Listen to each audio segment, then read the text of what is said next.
Like the Irish and Italians and Jews before them, I posited, a new generation of black leaders were no longer defined by race or confined to representing their community, but rather had taken their place in the mainstream of our politics.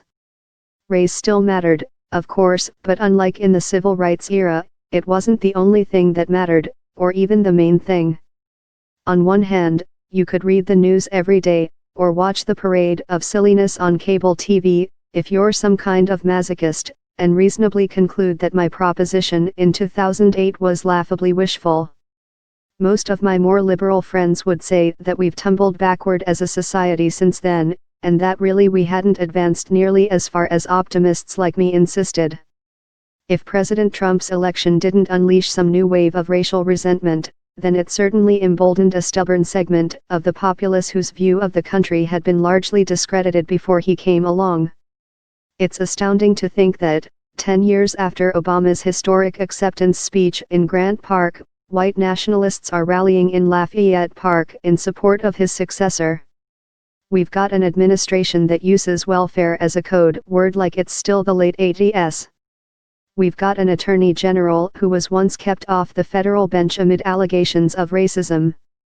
The president's chief rallying cry, "Make America Great Again," is understood by all but the willfully obtuse as an homage to a time when white Americans, and particularly white men, retained all the power in their communities.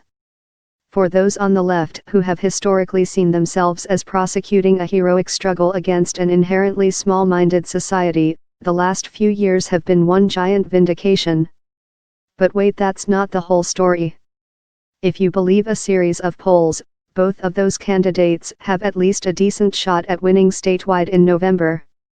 At least 3 black politicians, the former Massachusetts Governor Deval Patrick, and Senators Cory Booker and Kamala Harris, are said to be eyeing the 2020 presidential race, and any of them would instantly become credible contenders, with their race little more than a backdrop.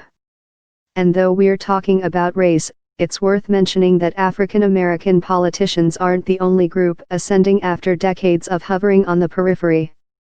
With this week's primary result in New Hampshire, the Democratic Party has now nominated 15 women for governor seats, blowing away all precedent. So how do we explain a moment where we seem to be indulging a kind of racial nostalgia, while simultaneously bursting through old barriers? But of course that's an illusion. You're not going backward. The other engine is just barreling along at full throttle, and you're still moving forward at the steady clip you were before. Dying ideologies don't slink away quietly, they go out loudly, with howls of desperate protest. One year their rallying forces almost fill a park in Charlottesville.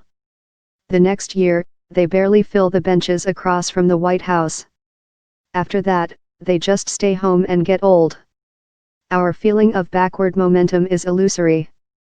The dwindling audiences at Trump's rallies represent the last throes of an intolerant society, not anything close to its restoration. In July, before he returned to the campaign trail here, President Obama gave a speech in South Africa to honor the life of Nelson Mandela. The speech was vintage Obama, by which I mean it was the kind of sweeping historical narrative I heard him lay out in the years before his presidency, but much too seldom while he was in office.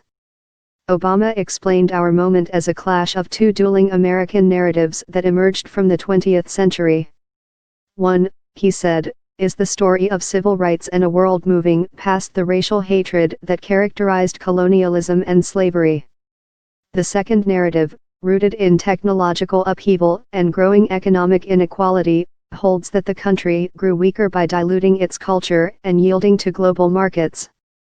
And that the only way to reverse that decline is to embrace a nationalist identity.